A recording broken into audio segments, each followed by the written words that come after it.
What's up guys, my name's Brandon, and as expected, Apple has released iOS 12.4.1 to the public today on a Monday. Now this comes over a month after the release of iOS 12.4 and just over 1 week after the release of the iOS 12.4 jailbreak. So yes, if you missed it, there is a jailbreak currently out there for iOS 12.4 now. I did make a video on how to jailbreak your device, so if you missed that, it's going to be up in the cards and down in the description down below. But of course in this video, we're talking all about iOS 12.4.1 and seeing what's new in the software and if you should update to it or not. So as you can see here, the size on my iPhone 6 here was very small, 71.2 megabytes coming from iOS 12.4, and it was also a small update across the board on all devices, but of course that size will vary depending on your device and the firmware you came from. And if we go ahead over into our settings, general about, and take a look at the build number here, you could see 16G102. And then if we scroll down a little bit, you will see the modem firmware, which is actually unchanged here in 12.4.1. So it remains at 7.80.04. So if you were having any kind of cellular issues, those are not going to be resolved here most likely in 12.4.1 because the modem firmware has not changed. So if even the modem firmware hasn't changed, what actually has changed in iOS 12.4.1? And really the only thing that's changed to my knowledge is that it patches the vulnerability that led to the iOS 12.4 jailbreak. That's literally the only reason that Apple pushed this update, was to patch that vulnerability so that you can't jailbreak your device. So of course that is bad news for iPhone 5s and iPhone 6 users, because that means you're not going to be jailbroken for life, like I mentioned in my jailbreak video, but you still have time to get to iOS 12.4 if you're not there already. It's probably going to remain signed for about 1 week until Apple stops signing it and makes it impossible to restore to. But anyways, iOS 12.4 was a small update as it is. So iOS 12.4.1, we really can't expect much if the main version of iOS 12.4 didn't really add anything. Really the only thing that was added in iOS 12.4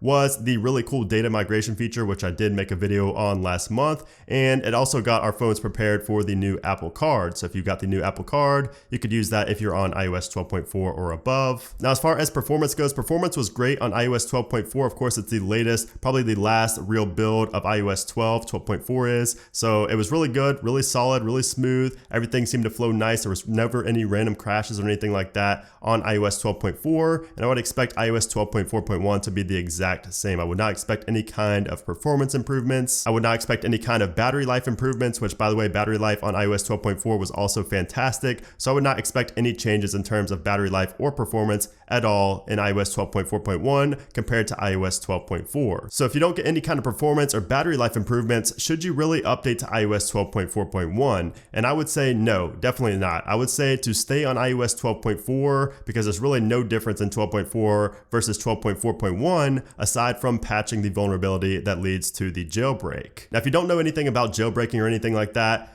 it's not like you're in danger. Like if you stay on iOS 12.4, just because there's a vulnerability and the possibility to jailbreak your device, you are not in danger. It's not like somebody's gonna be able to hack into your device or anything like that. It's nothing of that sort. You have to do this yourself, like with your computer or, just through the web browser, you jailbreak like that. So it's not really like you're in danger. It's not like a hacker can just get into your phone or something like that if you stay on iOS 12.4. iOS 12.4 was super secure as it is. It patched a lot of bugs, a lot of vulnerabilities. So I would say that there's really no point in updating to iOS 12.4.1. Now, the only reason I would say to update to iOS 12.4.1 is if you were having major issues with iOS 12.4. If you were having some kind of bugs or something was just going wrong for you on iOS 12.4, I would say to go ahead and update to 12.4.1. But even if you aren't into jailbreaking and you can't ever see yourself jailbreaking your device, or you have no, desire to jailbreak your device, I would still stay on iOS 12.4 because it will increase the value of your phone. If you go to sell it on eBay or Facebook or wherever you sell your phones, it will increase the value if it's jailbreakable or if you just jailbreak it yourself. So even if you don't want to jailbreak, there is a positive side to having a device on iOS 12.4 compared to iOS 12.4.1. And again, it's not like you're gaining anything or losing anything either by staying on iOS 12.4. So yeah, guys, that's pretty much it for iOS 12.4.1. Again, a very minor update, very small update, likely only to patch the vulnerability used in the iOS 12.4 jailbreak, which I did make a video on. Again, you can find that down in the description below or up in the cards above. And if you're wanting to downgrade from iOS 13 to iOS 12, I did make a video on that as well, and you can find that also in the cards and down in the description below. So let me know what you guys think about this update, iOS 12.4.1. Leave your thoughts down in the comment section below. Of course, give this video a thumbs up if you did enjoy the information. And as always, make sure you subscribe so you don't miss any future iOS update videos. So thanks again for watching the video, guys, and I'll see you soon.